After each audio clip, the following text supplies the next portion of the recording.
이번 강의에서는 식민지기의 한국 경제에 대해서 다시 한번 이야기해 보려고 합니다. 지금까지의 강의는 중요한 주제들을 중심으로 시간 순서를 거꾸로 또는 건너뛰는 방식으로 진행하였습니다.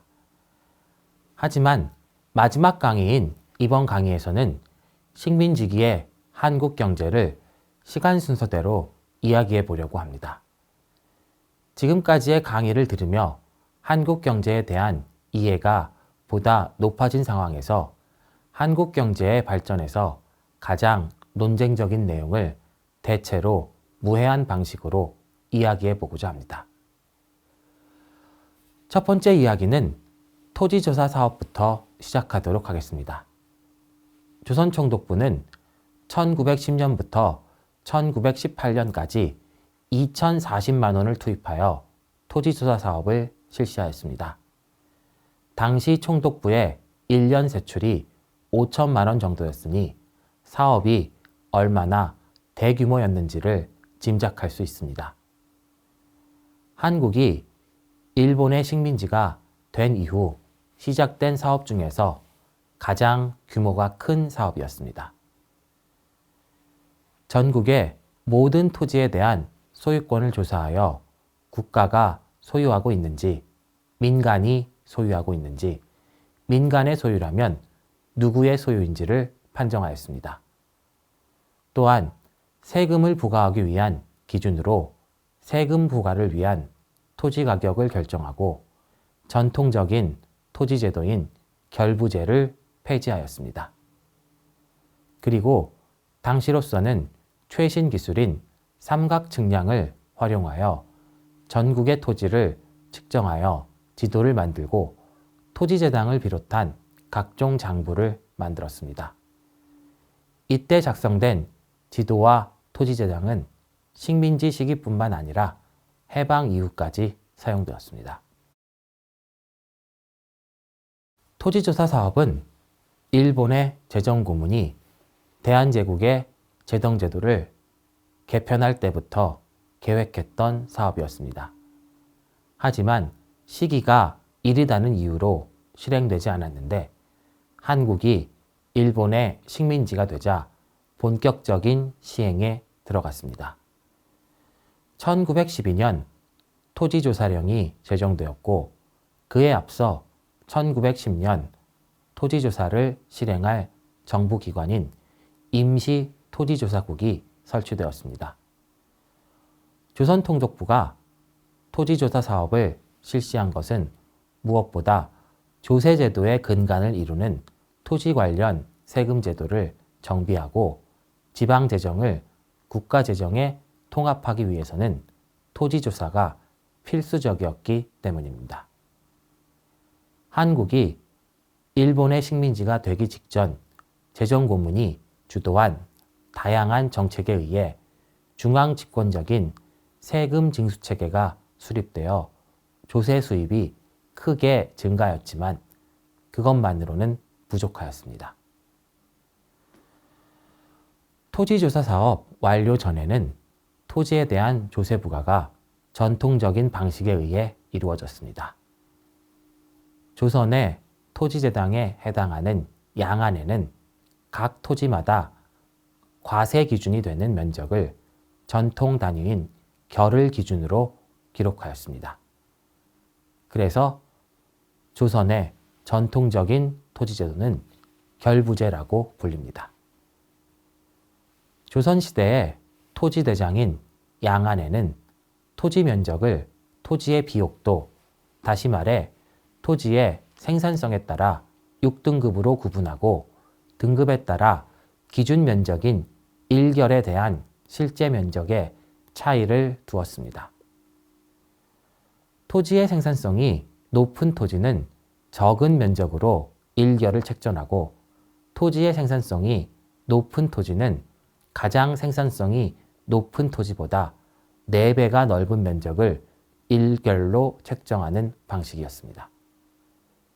이러한 방식은 토지의 생산성에 따라 면적의 차이를 두어 1결에서는 모두 수확량이 같도록 하고 1결의 부과되는 세금도 동일하도록 만들어진 방식이었습니다. 조선의 전통 토지 관련 세금 제도는 원리적으로는 상당히 합리적인 과세 기준이었습니다. 하지만 토지의 비옥도라든지 실제 생산량에 대한 조사가 100년이 넘는 기간 동안 이루어지지 않았습니다. 따라서 토지대장에 기록된 내용이 실제와 다른 경우가 많았습니다. 그리고 작성된 시기에 토지의 비옥도나 면적이 정확하게 책정되었다는 보장이 있는 것도 아니었습니다. 1898년 대한제국의 수립 이후 토지제장의 수정 작업이 실시되었지만 완결되지 못한 채 중단되었고 실제 조세제도를 바꾸는 데는 이용되지 못하였습니다. 조선총독부의 토지조사 사업은 여러 가지 문제를 가지고 있었던 조선의 전통적 세금 제도를 폐지하고 새로운 과세 기준으로 토지 가격을 도입하였습니다. 세금의 기준이 되는 토지의 가격은 지주가 다른 농부에게 땅을 임대하는 경우에는 지주에게 돌아가는 수익을 추정하고 그 수익을 일반적인 이자율로 나누어 계산하는 방식으로 결정되었습니다. 지주 입장에서 수확량의 절반을 소작인에게 주고 남은 절반에서 각종 비용으로 생산량의 5%를 지출하고 세금으로 3%를 납부한 뒤 남는 수익을 우선 계산하였습니다. 그리고 남는 수익을 이자율로 역산하여 토지 가격을 계산하였습니다.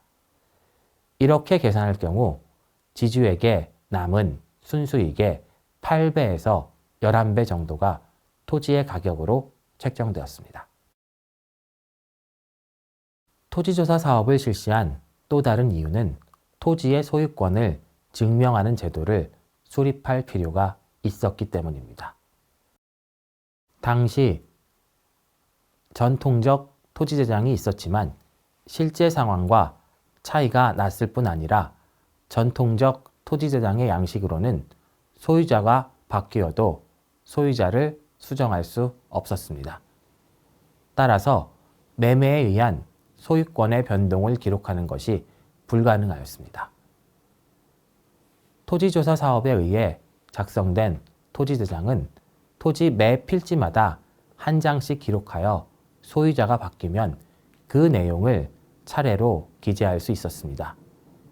이러한 기록 방식의 차이는 조선의 토지대장과 일본의 토지조사 사업의 목적이 달랐음을 알려줍니다. 조선의 토지제장의 경우에는 조세 수입의 기초가 되는 자료를 확정하는 것이 목적이었다면 일본의 토지제장은 조세 수입의 기초를 확정하는 것뿐만 아니라 소유권을 확인하는 것도 중요한 목적이었습니다. 또한 특정 지역에서는 소작인이 지세를 납부하는 것이 관행이었기 때문에 납세의 책임 소재를 명확하게 할 필요도 있었습니다. 이와 관련해서는 1914년에 법령을 반포하여 세금을 납부하는 책임이 지주에게 있음을 명확하게 하였습니다. 일본의 토지조사 사업 이전에 토지 소유를 증명하는 제도가 없었던 것은 아니었습니다. 조선시대 후기부터 토지 매매 문서를 근거로 토지 거래가 이루어졌습니다. 하지만 이는 민간에서 작성한 문서였기 때문에 도난이나 분실의 위험이 있었고 문서를 위조할 가능성도 존재하였습니다. 지역 내에서 서로를 잘 아는 경우에는 큰 문제가 없었지만 다른 지역 사람들의 경우에는 거래와 관련된 신뢰를 확보하는 것에 어려운 점이 많았습니다. 따라서 토지 소유를 국가가 증명해 주는 제도는 꼭 필요한 제도였습니다.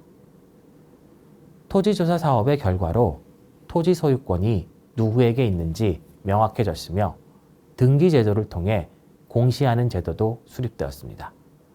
소유권이 법적인 보호를 받게 되면서 지주들은 은행에서 토지를 담보로 자금을 빌려 지주 경영을 확대하기 쉽게 되었습니다. 일본인들에게는 토지 매입이 용이해졌고 일본인의 이민과 농업 투자가 활성화되었습니다. 또한 과거의 토지대장의 경우에는 토지의 정확한 모양과 위치를 알 수 없어 토지 경계를 둘러싼 분쟁이 생겨도 해결하는 것이 어려웠지만 삼각측량에 의한 지도가 작성되어 경계 분쟁을 해결할 수 있게 되었습니다. 또한 전통적인 결부제가 사라지고 토지의 가격에 의한 세금 제도가 확립되었습니다. 세율은 일본과 동일하게 3%로 할 계획이었는데 토지조사 사업이 완료된 이후에 1.3%로 인하되었습니다. 이는 세금을 내야 하는 토지의 면적이 당초 예상한 면적보다 1.8배 정도 늘어났기 때문이었습니다. 세금을 내지 않기 위해 등록하지 않은 토지가 파악되었고 과거 세금을 적게 내기 위해 면적을 축소해서 등록한 토지도 많았기 때문입니다. 토지조사 사업 이후 정해진 세율 1.3%는 대략 생산량의 3% 정도 수준이었습니다. 이는 과거의 토지 세금과 비슷한 수준이었고 일본의 세율 10%에서 30% 정도에 해당되는 세율이었습니다. 일본보다 세금 부담이 낮았던 이유는 한국의 전통적인 세금 부담이 사회 구조의 차이로 일본과 큰 차이가 있었기 때문입니다. 메이지 유신 이전 일본 농민들이 납부했던 세금은 생산량의 40에서 60%에 달했지만 조선의 세금은 생산량의 5% 정도도 되지 않는 경우가 많았습니다. 토지조사 사업을 통해 총독부가 민간의 토지를 폭력적으로 약탈했다는 것은 한국에서 일반 상식처럼 알려져 있습니다. 폭력적으로 약탈했다는 주장에 따르면 총독부는 일본 회사와 일본인에게 토지를 제공하기 위해 국유지를 확보하고자 하였으며 한국 농민에게 불리한 신고주의 방법으로 소유자를 결정하였다고 주장되고 있습니다. 자기 땅이라고 신고한 사람을 소유자로 인정했기 때문에 정보를 잘 알지 못하거나 총독부에 반감을 가진 사람들은 신고를 하지 않았고 그 결과 많은 땅이 국유지가 되거나 소유자가 바뀌었다는 주장입니다. 하지만 토지조사 사업 과정에서 작성된 자료를 이용한 연구들은 이러한 상식에 대해서 다시 한번 생각해 볼 필요가 있음을 알려줍니다. 우선 신고에서 누락된 토지는 전체 토지의 0.05%에 지나지 않았습니다. 자기 땅에 대한 소유의식이 매우 높았기 때문에 신고를 하지 않아 누락되는 경우는 거의 없었습니다. 한국이 일본의 식민지가 되기 이전부터 시행된 여러 차례의 세금 징수 과정에서 소유자가 파악되었으며 세금 대장이 작성되어 신고한 내용과 대조했기 때문에 자기 소유가 아닌 땅을 자기 땅이라고 신고할 수는 없었습니다. 허위로 신고했다면 바로 적발되거나 원래 소유자와 분쟁이 발생했을 것입니다. 토지조사 사업으로 인해 토지 소유자가 바뀌었다는 주장은 조선 후기 이후 성장한 민간의 토지 소유 제도와 전혀 맞지 않습니다.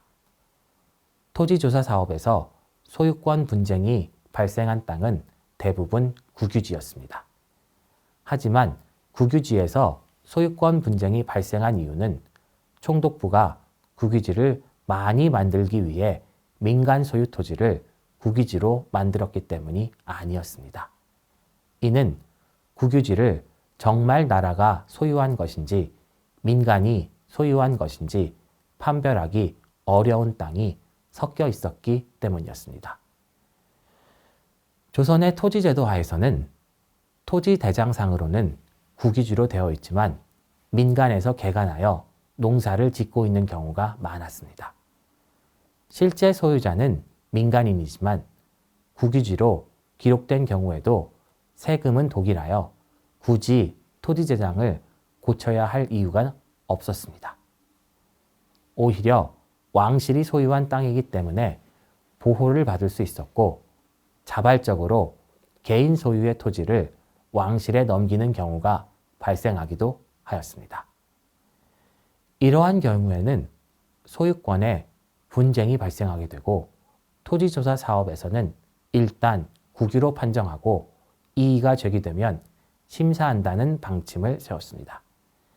다양한 이유로 토지 소유 권리가 복잡한 경우에는 사전에 기준을 정하기가 어려웠기 때문입니다. 이의가 제기될 경우 심사하여 민간 소유가 확실하다고 판단될 경우에는 소유자에게 돌려주었습니다. 최종적으로 남은 국유지는 전체 토지의 3% 정도에 불과하였습니다. 억울한 경우도 있었겠지만 토지조사 사업으로 대규모 토지 수탈이 있었다고 하기에는 적은 면적입니다. 그리고 총독부는 1923년까지 국유지를 소작인들에게 불화하였습니다. 이번 시간에는 토지조사 사업에 대하여 알아보았습니다. 다음 시간에는 토지조사 이후 진행된 식민지 농업정책에 대해서 이야기해 보도록 하겠습니다.